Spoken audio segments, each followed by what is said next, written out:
Al-Fatihah.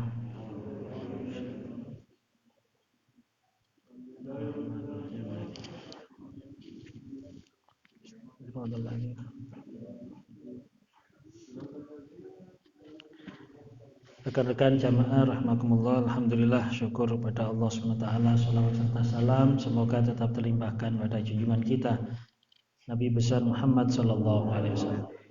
Jamaah rahmakumullah, bismillahirrahmanirrahim. At-tarhibu min katbil ilmi wa min ayya'lama wa la ya'mal. Bab tentang larangan menjemujikan ilmu dan larangan berilmu tapi tidak mengamalkan. Jamaah rahmakumullah, sebelum saya atau kita membahas bersama-sama tentang bab ini sebagai pelengkap dari bab sebelumnya, yaitu bab bagaimana kita menjaga niat dalam berbagai macam tindakan kita, perbuatan kita, menjaga niat ikhlas lillahi ta'ala. Dan memang untuk menjadi orang yang mukhlis ini tidak gampang, penuh ujian, penuh tantangan, sekaligus tidak bisa langsung otomatis orang itu jadi ikhlas, perlu proses, perlu belajar. Salah satu yang harus kita jadikan bekal untuk proses ini yaitu pengetahuan tentang bagaimana cara kita supaya ikhlas. Ya, yang sudah kita pelajari beberapa pertemuan itu juga sebagai bekal untuk proses kita menjadi ikhlas. Ya. Dan kita tidak usah khawatir, artinya tidak usah terlalu takut juga. Kita harus punya harapan bahwa Allah SWT memberikan kita pertolongan sehingga kita dapat melaksanakan amal ibadah dengan ikhlas, suatu saat menjadi orang-orang yang benar ikhlas dalam berbagai macam aktivitas ibadah kita. Bahkan seandainya amal ibadah kita yang diterima hanya sebagian kecil sekalipun, tapi kalau itu benar-benar diterima oleh Allah SWT dan dilandasi dengan keikhlasan, insya Allah ya kita punya harapan besar dari amalan tersebut. Allah SWT berkenan memberikan atau menyelamatkan kita di akhirat kelak dengan maghfirahnya, dengan ampunannya, dan mendapatkan ridho serta surga Allah SWT. Karena banyak ceritanya kan ya, jadi orang-orang yang mendapatkan ridhonya Allah ya segampangane diselametno teko siksa neraka hanya karena satu amalan yang kecil yang dia tidak sadari, hanya karena satu amalan yang dilakukan tanpa tendensi, yang ini berarti ikhlas, yang tidak disadari berarti ini ikhlas. Dulu pernah saya sampaikan sebuah cerita yang terdapat dalam kitab-kitab klasik atau kitab-kitab salaf ya. Ada orang itu yang sodako ya, sodako berupa apa? Berupa roti. Rotinya roti gosong misalnya. Dan itu dilakukan tanpa tendensi apa-apa karena memang dia pembuat roti ya, dalam pembuatan roti kan pasti ada sing gosong atau apa mengkeret, pokoknya sing gak dadi lah, yang gak layak jual. Sehingga yang gak layak jual ini akhirnya diberikan, daripada dibuang diberikan. Kebetulan dia punya tangga seorang janda dan beberapa anak yatim, diberikan. Tapi ini sebenarnya bukan kebaikan, artinya diawali dari timbangan di gua. Di intinya juga tidak ada tendensi apa-apa, ya wis pokoknya dikekno. Wong yo dipangan dhewe wis gak doyan, terus didol yo gak payu. Ya, akhirnya diberikan. Tapi ini menjadi sebuah amalan yang tersimpan, disimpan oleh Allah SWT sebagai pahala. Yang bahkan ini kan disebut amalan yang tanpa tendensi karena dia tidak punya tujuan apa-apa. Ya, tidak punya tujuan apa-apa, dan dia tidak merasa memberikan sesuatu yang istimewa, tapi dilakukan istiqomah. Suatu saat ketika, dan ini terbukti ya, terbukti kalau dia ini sebenarnya tidak niatnya gak api-api nemen ya timbangane diguak menurut tok. Kalau niat sodako, niat membantu janda dan anak yatim, ada niat-niat mulia itu tidak ada.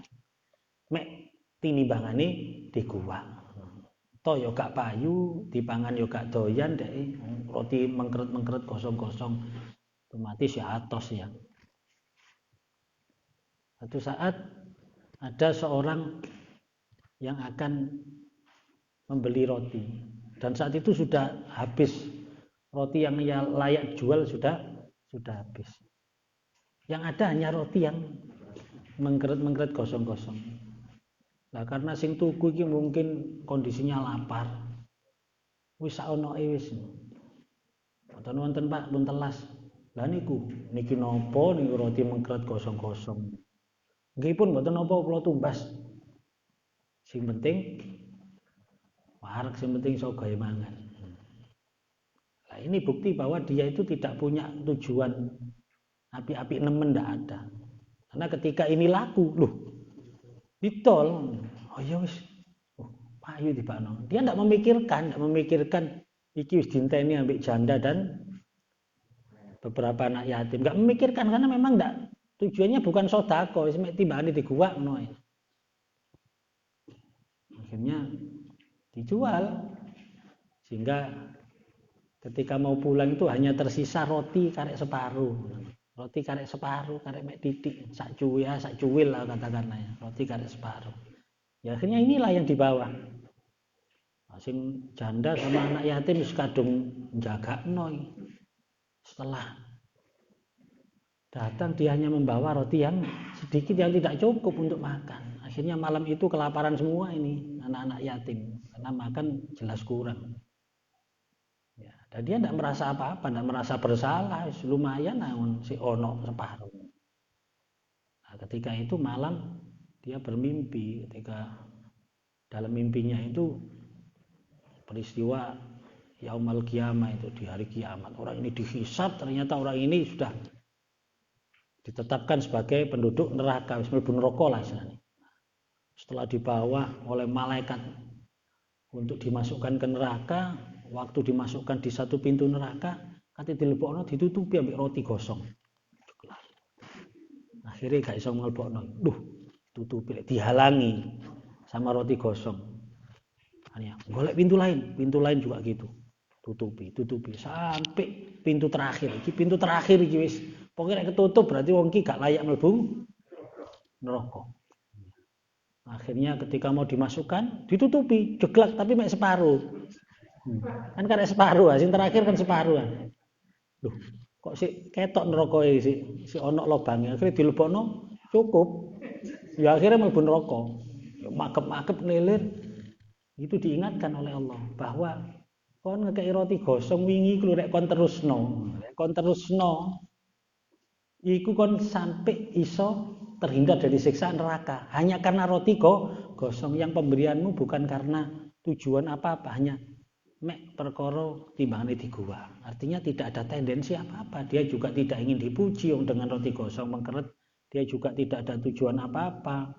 Wong rondo iki rondo garing duduk rondo teles ini. Artinya tidak ada tujuan apa. Rondo teles ya mungkin rotine sing paling apik ya kan. Kan ada tujuan kan ya, ada tujuan baik menawa rek ngono lho. Ya. Loh ini kan ini enggak.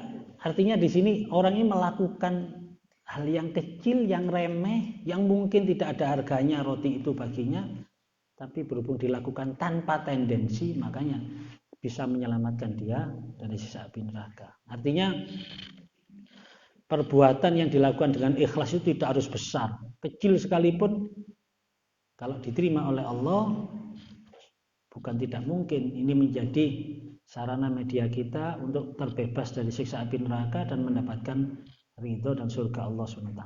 Ya semoga kita sih Gusti Allah keduman perbuatan-perbuatan ikhlas yang mungkin kita lupa karena ada tanda-tandanya ikhlas. Lah ini saya membaca sedikit menerangkan tentang alamatil ikhlas ya. Min alamatil ikhlas, tanda-tandanya ikhlas. Kemarin kita membahas tentang ikhlas. Sekarang ada tandanya. Menurut beberapa ulama di sini, An-Dinnun Al-Misri rahimahullah qala, dari Imam Dun Al-Misri rahimahullah taala, amin, qala salah satun min alamatil ikhlas, ada 3 alamat ikhlas itu ya. Ada 3 alamat ikhlas. Yang pertama, istiwa'ul madhi wad dammi minal ammah. Sama, jadi istiwa itu sama ya. Sama ketika dipuji pun maupun dihujat. Jadi dilem ambek dipaido dilokno iku padha. Ya. Ketika dia beramal, dipuji atau dicela sama, minal ammah, dari ya masyarakat, dipandang wong apik, dilembung atau dicelatui padha, tetap dia istiqomah. Nah, kadang-kadang kan ada orang itu yang dipuji itu semakin menjadi-jadi. Bahasa gampangane digunggung lek biyen ya. Istilah digunggung tambah digawe-gawe ya. Atau ada orang yang dicelatu terus puri. Nah, itu juga termasuk menandakan tidak ikhlas. Pokoknya wong purian iku sing gak ikhlas.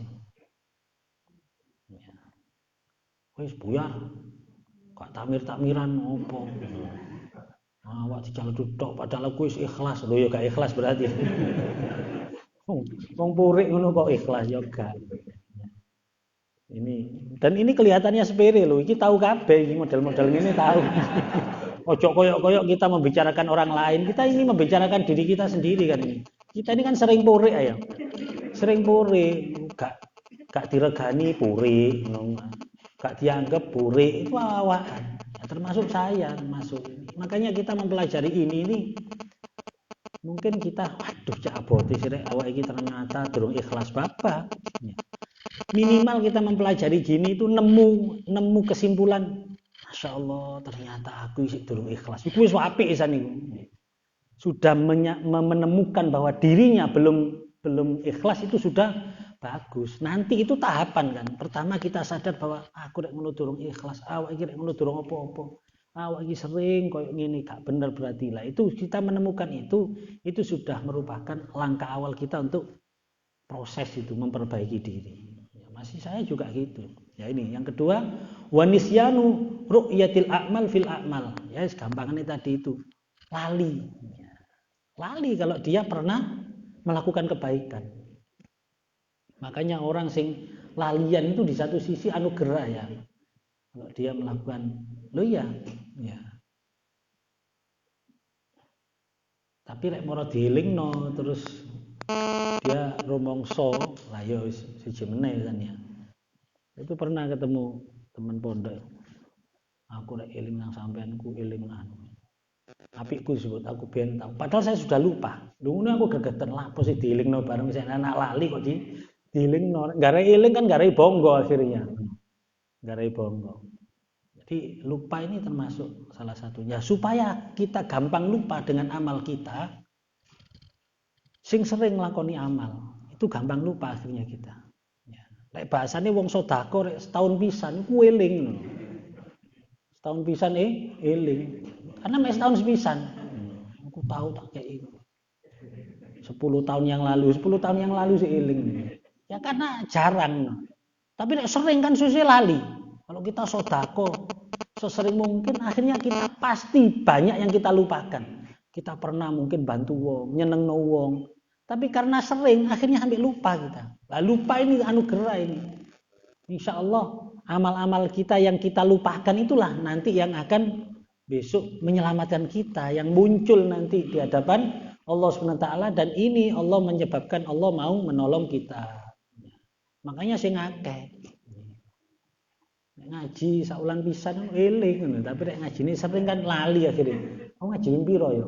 Ya ampun, gak kena dihitung pisan lali pisan. Saulan pisan pokoke setahun iki ping 3 aku. Ha iki ketok. Pokoknya sing sering lah. Kita melakukan sesuatu yang sering, insya Allah akan mudah lupa. Karena nisyan ru'yatil a'mal fil a'mal ini termasuk salah satu tanda orang ini ikhlas, melupakan amalnya. Ya. Terus waktu wa iqtida itsawabil amali fil akhirah. Jadi dia hanya tujuannya aku gak kepingin ketemu balesane amalku kecuali di akhirat engko. Jadi artinya walaupun di dunia ini dia melakukan sesuatu gak diregani, ibaratnya kayak wong masih wong gak matur suwun, tidak menunjukkan sikap tanda berterima kasih, gak masalah karena tujuanku akhirat, gak dunia, gak patekna aku ambil tujuan dunia. Gak dimatur suwuni gak apa-apa, gak dicatet jenengku gak apa-apa. Gak dikenang gak apa-apa karena tujuanku bukan dunia. Itu salah satu pendapat ya. Nah, yang pandangan-pandangan ini kan dari ulama-ulama kita ya. Waqala ba'duhum, dan berkata sebagian ulama-ulama al-hikmah mengatakan al-mukhlis, orang yang ikhlas ialah walladzi yaktumu hasanatihi kama yaktumu sayyiatihi. Nah, iki sing atau apa ini. Tapi kita harus tahu ini. Orang ikhlas itu adalah orang yang menyembunyikan kebaikannya seperti dia menyembunyikan kejelekannya. Jadi nyimpen apike iku padha ambek nyimpen eleke. Wedi diweruhi wong apike kaya wedi diruwi wong eleke. Ini kan ya jarang ini ya sekarang, apalagi sekarang ini semua orang punya media sosial ya status atau apapun kan mesti sing api-api, gak mungkin pas maksiat dituduhno, mesti pas api-api. Alhamdulillah malam ini begitu khusyuk bertahajud. Semoga mulai ya mari ro kabeh wong sak digawe status ini. Ade pas sujud selfie. Tambah antik tambahnya. Ya ini menyembunyikan kebaikan. Ya, walaupun tidak harus atau tidak bisa disimpulkan kebaikan yang muncul itu gak ikhlas sih, belum tentu juga.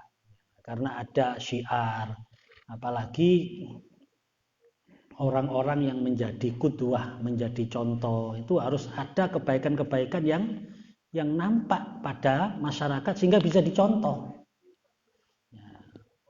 Makanya kita kan sering mendengarkan manakibnya kiai-kiai, ulama-ulama kita. Oh, ini. Akhirnya semua orang tahu, semua orang termotivasi untuk mencontoh. Apa sih amaliane yai iki? Apa sih amaliane? Itu kan kita juga kepingin tahu. Itu enggak apa-apa ya. Yang penting kan bukan tujuan untuk pamer atau riya. Yang pasti kan itu ada. Rasulullah sendiri kan banyak yang ditunjukkan. Walaupun ada sesuatu yang disimpan. Artinya gini, memang ada amalia-amalia yang harus nampak ya, sebagai bahan qudwah atau suri toladan, ya, terutama seperti orang-orang yang disebut public figure misalnya, atau paling tidak kita ayah kepada anak. Nah, jadi anak itu kuduru salate awaan, kuduru ngajine awaan, karena sudah akan menjadi contoh. Kok disingno tok ae. Iki bapak iki rupane gak tau sembahyang lho. Bukan malah baik. Jadi kita punya kewajiban, kan kewajiban tarbiyah ya kepada anak ya, memberikan contoh, suri toladan. Itu penting juga ya. Tapi ya anggap aja, kalau saya biasanya punya pikiran gitu ya. Jadi anggap aja amalan sing ketok itu apapun alasannya, entah itu untuk tarbiyah dan lain, anggap aja gak diterima oleh Gusti Allah. Berarti apa? Berarti kita harus punya cadangan amalia-amalia sing harus kita simpen. Yang harus kita simpen, gak kabeh diceritakno, gak kabeh diketokno. Itu harus ada. Wis bahasa gampangannya cadangan lah.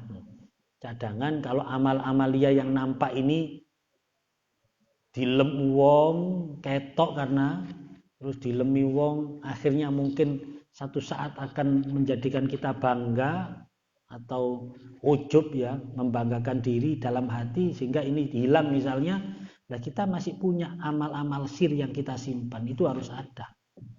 Ya, harus tidak semuanya ditunjukkan.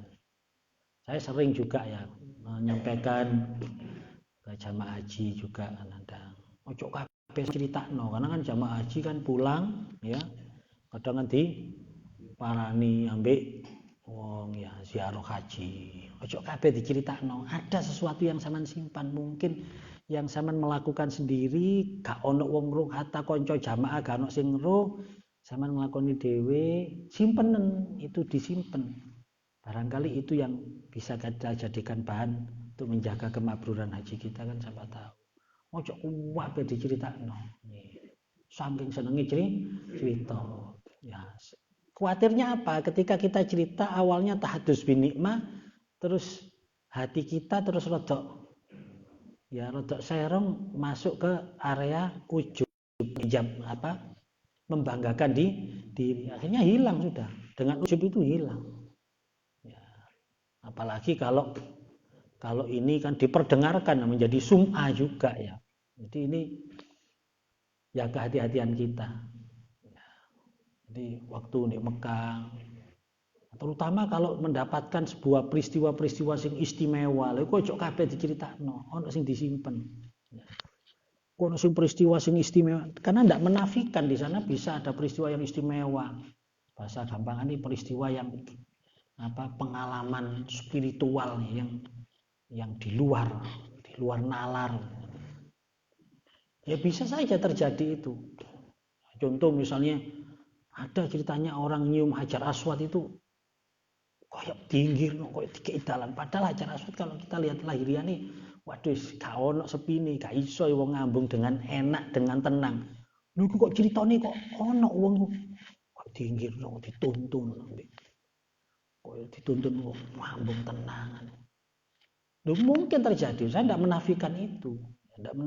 Mungkin orang ini memang diberikan oleh Allah SWT. Kok ngene-ngene aja gampang diceritakno, disimpen. Diceritakno kuatir. Saya kadang-kadang wis gak kuat wis. Ojo ngenteni mulai di omah, waduh di kamar wis cerita, masyaallah aku mau. Mari coba Hajar Aswad.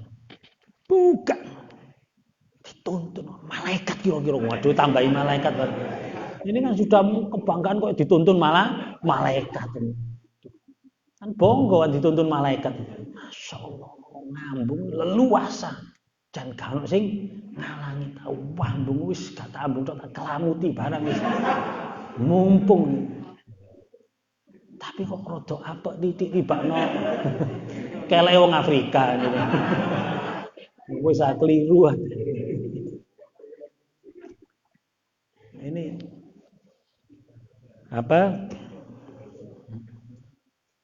bagaimana antara menyimpan dan menampakkan itu ya memang harus ada porsinya. Kita harus punya porsi nyimpen amalia.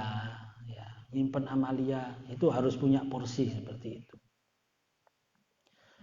Kita pernah merasakan khusyuk pas ngarepe wong. Kita harus cari khusyuk pas gak ngarepe wong. Kita pernah menangis tobat di hadapan orang bersama-sama. Kita juga harus punya cadangan tobat nangis dhewean. Nah itu harus ada gitu. Barangkali sing iki gak diterima, iki ono simpenan.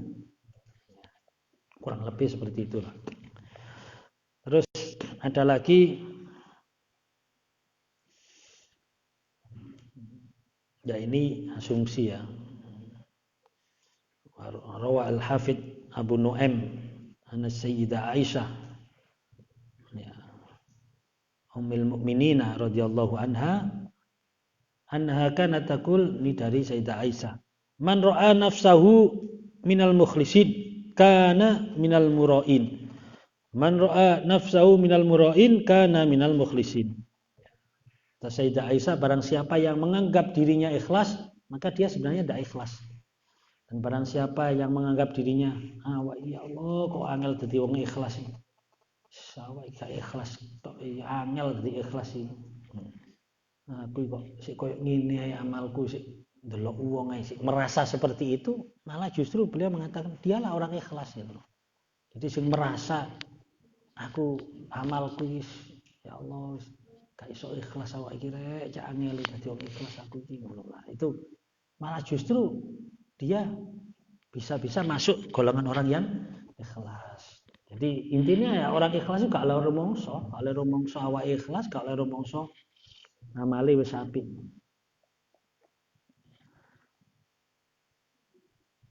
Qala Sayyiduna al-Imam Abdullah bin Alwi al-Haddad radhiyallahu an fi al-Hikam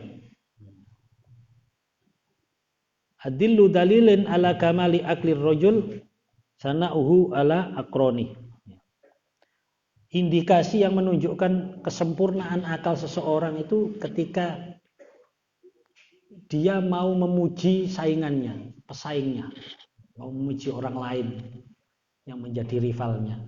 Jadi dia tidak malu memuji orang yang tidak sejalan dengan dia.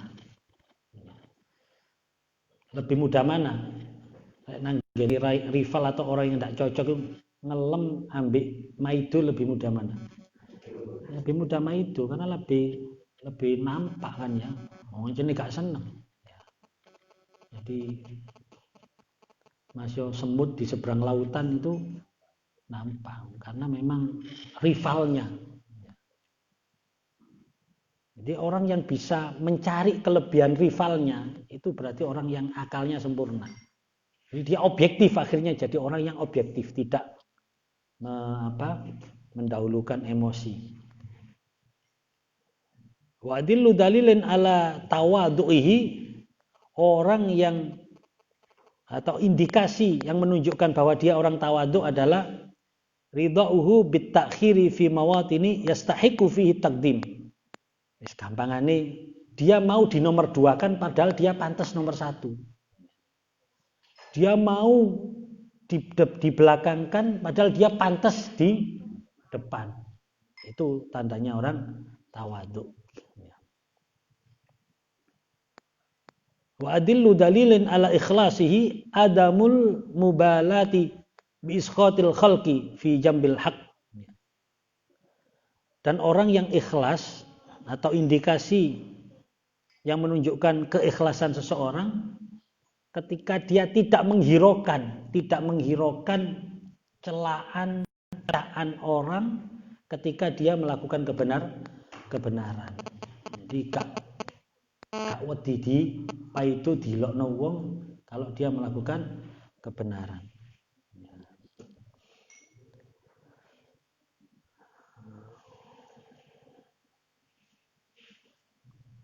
Ini hal-hal yang ini ya tanda-tanda ikhlas ini ya. Terakhir ada ceritanya ada seseorang laki-laki yang datang ya. Annahu jaa ila sayyidina al-imam Abdullah bin Alwi al-Haddad radhiyallahu anhu rajulun yasta'dinu fi bina'i masjid. Jadi orang ini datang ke Sayyidil Imam Abdullah bin Alwi al-Haddad ya, dan minta izin, minta doa restu untuk membangun masjid. Akhirnya ditanya, ini singkatnya ditanya, kon ikhlas bangun masjid itu? Oh ikhlas kula. Ya wis, saiki tak takoni awakmu. Ini digambarkan ya. Lau banaita wa ta'ibta fi bina'ihi wa sarafta fihi malan katsira. Jika kamu membangun masjid dan kamu bercapek-capek wis kesel wis bangun masjid ini dan kamu menghabiskan banyak harta. Falamma tamma lam yunsab ilaika innama nusiba li ghairika. Setelah selesai semuanya masjid itu tidak dinasabkan sama sekali kepadamu. Artinya namamu sudah tidak ada di masjid itu. Wakila terus dikatakan sama orang banyak, Masjidu Fulan. Ini masjidnya Fulan. Wastuhiro bidzalik. Ya. Dan masjid ini sudah istilahnya dikenal dengan nama orang lain. Padahal dhek sing bangun, dhek sing coro-coro, sing ngentekno dhuwit dhek namanya blas gak disebut. Sampai digitukan. Wa anta manusiba ilaika walam tudhkar bihi fi syai'in. Kamu tidak ada di situ, tidak disebutkan sama sekali namamu. Wis kira-kira nafsumu terima apa enggak kira-kira? Terus di sini disebutkan ya, fafakkara qalilan. Dia berpikir sejenak, kolah. Waduh nggih mboten trimo, kula sing bangun kula sing soro hari ngono. Maka dikatakan, "Utruku, lek ngono wis gak usah bangun kon." Fa inna niyataka ghairu shalihah. Karena sesungguhnya niatmu wis gak bener wisan. Sampai sakmono are ya. Iki sing bangun mulai awal sing soro sing entekno dhuwit. Iku lho. Gak disebut loro atine iku wis termasuk gak ikhlas. Kadang-kadang duduk yo gak bondo apa-apa mek dadi panitia ngono tok ae wis ngene. Padahal dadi panitia yo dhuwit yo gak akeh metune. Rapat yo enteki gorengan ambek kopi ngono. Ngono gak disebut. Waduh. Padahal yo iki lho digambarno, iki sing ngentekno dhuwit, sing soro, sing bangun soro-soro wis pokoke dibangun dhewe lah. Lha iku lho nek gak disebut jenenge blas lho, iku lho gak oleh mangkel. Nek mangkel ya sik abot iki. Ketokane sepele abot iki. Sing gak rumoso abot manjene gak tau bangun apa-apa ya gak. Ya gak iso ngrasakno. Nek kula mboten abot lho. Tau bangun apa? Ki mboten nate. Mesti ayo gak tau krasa apa-apa. Ayo nyoba ayo. Ya wallahu a'lam. Nah, ini sedikit barangkali menjadi bahan atau jadi bekal kita untuk proses menjadi orang ikhlas. Terus terang saya jujur, saya bukan sok tawaduk, cuk diarani tawaduk. Saya bukan termasuk orang yang ikhlas, masih belajar, masih proses. Ya. Sampai lah isme, kurang didik ya. Bismillahirrahmanirrahim. Kita masuk bahasan larangan untuk menyembunyikan ilmu. Qala Allah Ta'ala dalam Quran surat Al-Baqarah ayat 173, Innal ladzina yaktumuna ma anzalallahu minal kitabi wa yashtaruna bihi thamanan qalilan ulaika ma ya'kuluna fi butunihim illan nar wa la yukallimuhumullahu yaumal qiyamah wa la yukallimuhumullahu yaumal qiyamati wa la yuzakkihim wa lahum adzabun adzim wa lahum adzabun alim. Innal ladzina yaktumuna, sungguhnya orang-orang yang menyembunyikan ma anzalallahu minal kitabi, menyembunyikan yang apa yang telah diturunkan oleh Allah minal kitabi berupa kitab, wa yashtaruna bihi tsamanan qalila, dan menjual dengan harga yang murah. Ulaika ma ya'kuluna fi butunihim, merekalah orang-orang yang tidak makan di dalam perutnya kecuali neraka. Wala yukallimuhumullahu yaumal qiyamah, dan kelak Allah tidak akan berbicara di hari kiamat dengannya, artinya tidak dihiraukan oleh Allah. Wala yuzakkihim, dan Allah tidak mengampuni dosa-dosanya. Walahum adzabun alim, dan bagi mereka adab yang sangat pedih. Innal ladzina yaktumu ilal akhir ayat 100 al-ayat 100 surat Al-Baqarah ayat 174. Alladzina yukhfuna na'atan nabi sallallahu alaihi wasallam alladzi bayyanahu Allahu fit Taurat wa hum ulama'ul yahud. Orang-orang yang takut akan sifat-sifat Nabi Muhammad SAW yang telah dijelaskan oleh Allah di dalam kitab Taurat. Jadi dalam kitab Taurat itu sudah ada sifat-sifat tentang Nabi Muhammad SAW, tentang Nabi akhir zaman, dan sifat-sifat itu sesuai dengan di Taurat. Dan orang-orang Yahudi, wahum ulamaul Yahud, ulama-ulama Yahudi itu tahu kalau Nabi Muhammad ini adalah nabi yang sudah diinformasikan oleh Taurat. Tapi karena mereka wa ya'khuduna badala dzalika min safalatihim atau safilatihim sama audon fanian minad dunya. Mereka mengganti atau menukarkan ayat-ayat informasi kebenaran itu dengan apa ya? Ya, dengan safalatihim itu sesuatu yang rendah. Ya. Audon fanian sebagai pengganti yang fanian, yang fana, yang tidak kekal minat dunia, yaitu sifatnya dunia. Jadi mereka hanya takut kehilangan pengaruhnya. Kalau ulama-ulama Yahudi ini sampai menyampaikan bahwa Nabi Muhammad adalah nabi yang ada di dalam kitab Taurat, yang sudah jelas di dalam kitab Taurat. Wah, kira sampai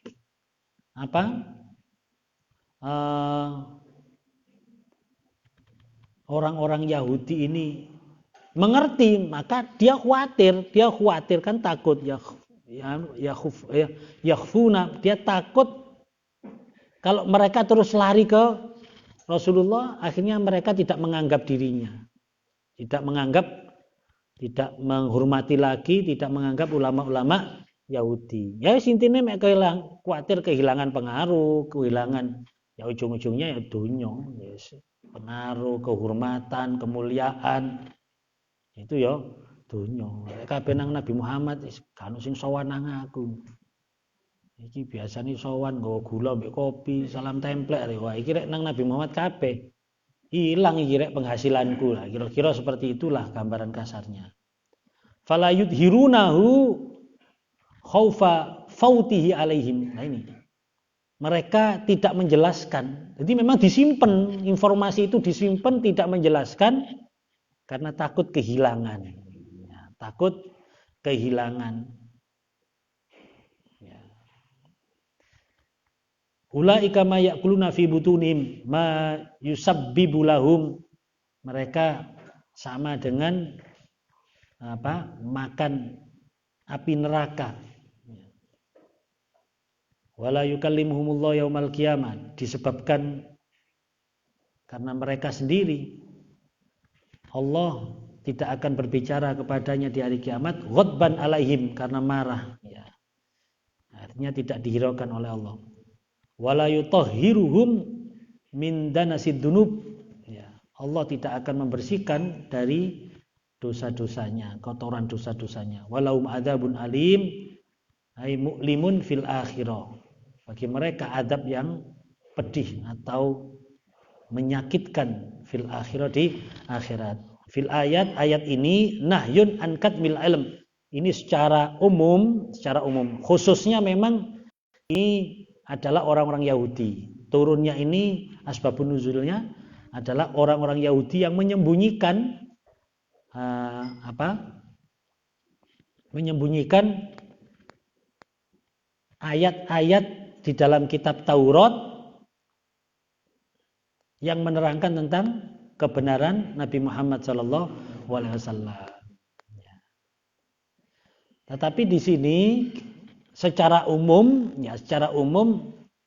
sebagai